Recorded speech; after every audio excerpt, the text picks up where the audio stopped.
গরমকালে কোনো কিছু যদি সবথেকে বেশি পছন্দ হয়ে থাকে তাহলে হচ্ছে এই গন্ধরাজ লেবুর গন্ধ। এই এক টুকরো লেবু থাকলে ভাত হোক বা অন্য কিছু সবই মোটামুটি মনে হয় অনেক সুস্বাদু হয়ে গেছে। আর এই গন্ধরাজ লেবু দিয়ে আজকে যে প্রিপারেশনটা বানাবো সেটা তো আমার মনে হয় এমন কেউ নেই যে যার ভালো লাগে না। আজকের আমার রেসিপি হলো গন্ধরাজ চিকেন বা গন্ধরাজ লেবু দিয়ে চিকেন। অসাধারণ এই প্রিপারেশনটা, ভীষণই পপুলার, সবাই পছন্দ করে। আমি আজকে তোমাদেরকে দেখাবো যে আমি কিভাবে এই রেসিপিটা বানাই। সবার রান্নার ধরন যেহেতু আলাদা হয়, আমি এটাকে আমার মতো করে বানিয়ে থাকি। দেখো, যদি ভালো লাগে তাহলে অবশ্যই কখনো ট্রাই করে দেখো। প্রথমে আমি গন্ধরাজ লেবুর জেসটাকে বার করে নিলাম আর তারপর গন্ধরাজ লেবুটাকে 4টে টুকরো করে রেখে দিলাম।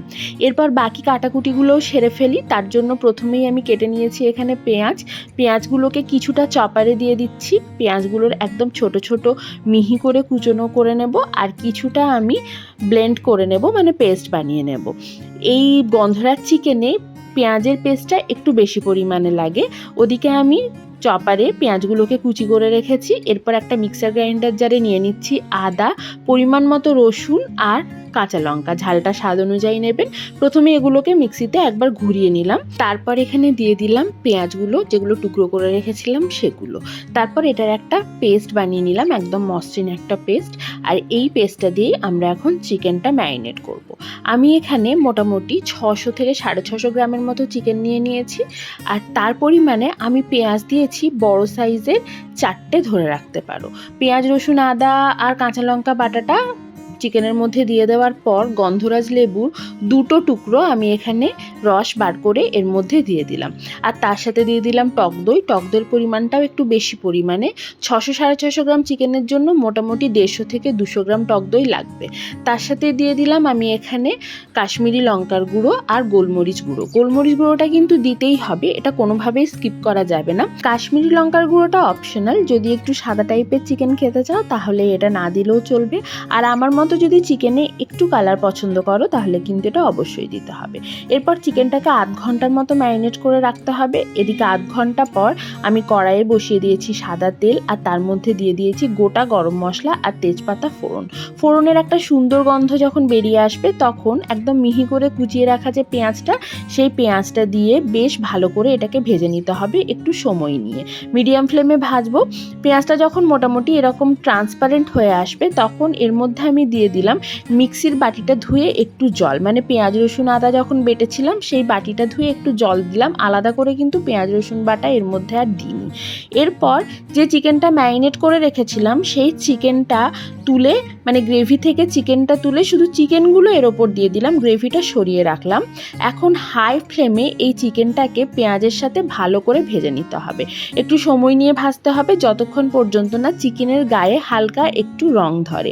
এখনও অবধি হয়তো খেয়াল করে দেখেছো যে আমি এই ম্যারিনেশনের মধ্যেও নুন দিইনি, রান্নার মধ্যেও কোনো নুন দিইনি। তার কারণ হচ্ছে যাতে চিকেনটা জল না ছাড়ে আর চিকেনের মধ্যে হালকা একটু কালার আসে। সেই জন্য যখন চিকেনটা একটুক্ষণ ভাজা ভাজা হয়ে যাবে তারপর বাকি যে গ্রেভিটা ছিল সেটা আমি এর মধ্যে অ্যাড করে দেব।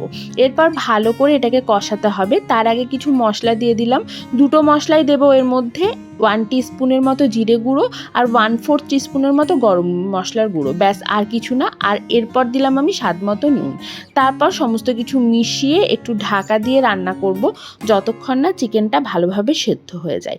দেখো এখানে সুন্দরভাবে তেল ছেড়ে এসছে এবং চিকেনটাই প্রায় 95% কুক হয়ে গেছে। এই অবস্থায় আমি এর মধ্যে দিয়ে দিচ্ছি কাজু বাদাম বাটা। আমি মোটামুটি 6 থেকে 7খানা কাজু বাদাম অল্প একটু জল দিয়ে মিহি পেস্ট করে রেখেছিলাম, সেটাই এর মধ্যে দিয়ে দিলাম। এই কাজু বাদাম বাটা এই গ্রেভিটার মধ্যে একটা রিচনেস, একটা ক্রিমিনেস দেয়, যেটা গন্ধরাজ চিকেনে খেতে খুব ভালো লাগে। তারপর ঢাকা দিয়ে আরও খানিকক্ষণ এটাকে রান্না করে নেব। বেশ সুন্দর কষানো হয়ে গেলে, তেল ছেড়ে উঠলে এর মধ্যে দিয়ে দেব বাকি যে 2টো গন্ধরাজ লেবুর টুকরো ছিল সেই গন্ধরাজ লেবুর টুকরোগুলো থেকে রস বার করে। গন্ধরাজ লেবুর টুকরোর রসটা দেওয়ার সময় গ্যাসের ফ্লেম কিন্তু অবশ্যই লোতে রাখতে হবে। আর সাথে দিয়ে দেব জেসটা, যেটা আমরা আগে বের করে রেখেছিলাম সেটা। লোতে রেখেই ভালোভাবে এগুলোকে মিশিয়ে নিতে হবে এবং লোতে রেখেই খানিকক্ষণ ঢাকা দিয়ে এটাকে রান্না করতে হবে মিনিট 2 সময় ধরে। তারপর আমি এখানে কয়েকটা গন্ধরাজ লেবুর পাতা নিয়েছি, সরি এটা গন্ধরাজ লেবুর পাতা না, এটা নর্মাল লেবু পাতা। গন্ধরাজ লেবুর পাতা হলে বেশি ভালো হয়, কিন্তু না থাকলেও অসুবিধা নেই। কয়েকটা লেবু পাতা এরকমভাবে টুকরো করে দিয়ে দিয়েছি, আর দিয়ে দিয়েছি কয়েকটা চেরা কাঁচা লঙ্কা। তারপর একটু স্ট্যান্ডিং টাইমে ঢাকা দিয়ে রেখে দেওয়ার পর গরম গরম ভাতে সার্ভ করে দাও এই গন্ধরাজ চিকেন।